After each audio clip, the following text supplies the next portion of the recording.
Welcome, Nis Brune, who's the CSO of Scandion Oncology. First of all, what does Scandion Oncology do?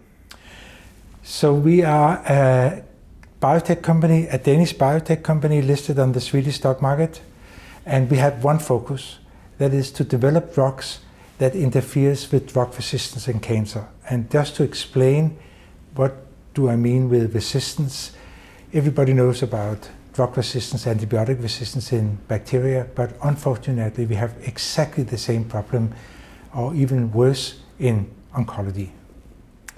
And you had a positive phase 1 study where it showed that SCO-101 was safe and well tolerated. Can you give us an update how the process of phase 2 is going? Yeah, so it's correct. When SCO-101 was given as monotherapy, that means given alone, it was very safe with very limited toxicity. But when you develop a drug like SCO-101 that is going to be given together with chemotherapy, you need to make sure that you are doing no harm and no added toxicity when you combine. So that's what we are in the process of doing now in metastatic colorectal cancer patients who have become resistant to chemotherapy, in this case FOLFIRI chemotherapy. And we have reported on the first couple of patients, and we got very excited when we saw the data because the first patient got stable disease. In both of these patients we saw what we call our exposure biomarker, and I will not make it too complicated, but there's something we can measure in the blood. It's bilirubin that shows that the patient actually took the tablet. It's a tablet they take at home. They took the tablet, and we can see in the blood that it works so it's taken up by the intestine and gets into the blood. Thirdly, we showed that all these patients, they have a primary colorectal cancer that was removed, but now they got spread later on to the liver, so they have liver metastases.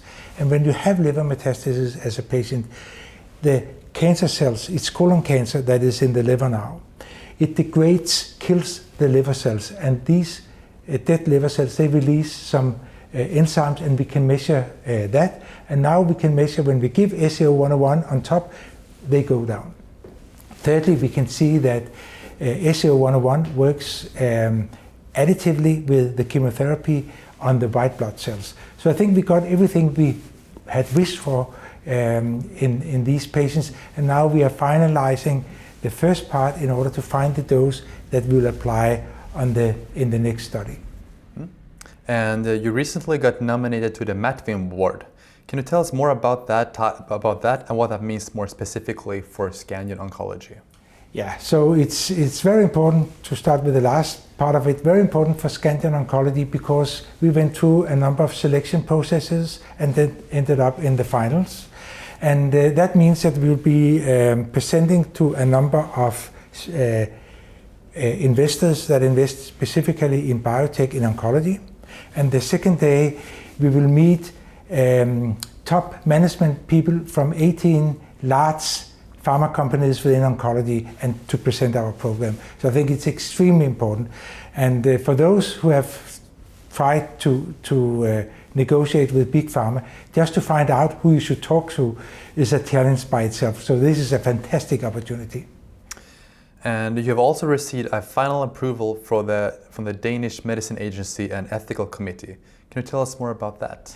Yeah, so our second study is in pancreatic cancer. And it's not because it's pancreatic cancer, it's because in pancreatic cancer we are using another type of chemotherapy named the taxanes. They're not being used in colorectal cancer. And SCO-101 is not for specific cancer types, it's for specific resistant mechanisms. For example, resistant mechanisms induced by FOLFIRI treatment and resistant mechanisms induced by taxane treatment. So that's why we have two different studies. So we are going for mechanisms and not for specific cancer types. But knowing that taxanes are being used in at least 10 different cancer forms, you can imagine that if it works in pancreatic cancer, you can move to all the other cancer types afterwards. How is the search of a partnership regarding SCO-101 phase 2 going? Yeah, so this is part of our work now, and we just replaced me as CEO with Bo Rode Hansen, who is now the new CEO, and I became the CSO, as you mentioned. And he's an expert in business development. He has a long track record in business development, and this was very important for us to bring that expertise into the company. The Mattvim we just talked about is one of these processes where we meet all these companies, but what they say, and there's a lot of interest because nobody has such a drug. They want to see the phase 2 data, proof of concept data. And can you give a comment on the recent press release? Yeah, so we had a press release today giving updated timelines on our clinical trials. And we had hoped that we could keep the timelines, but mainly due to the COVID-19 pandemic, we got delayed, especially in the first part of the colorectal cancer study. And the reason was that the nurses in the oncology department that takes care of clinical trials, they were moved from oncology to infectious medicine because they needed people over there when they had a lot of people on respirators and a lot of people coming into the hospital and so on. So we got simply delayed, but we are up to speed and we do whatever we can to get back to the timelines.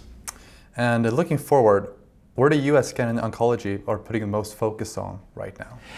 We are putting most focus on the proof of concept clinical studies. So what we need now is to demonstrate that the whole concept works, that we can block resistance and have a new response to the chemotherapy in otherwise resistant patients.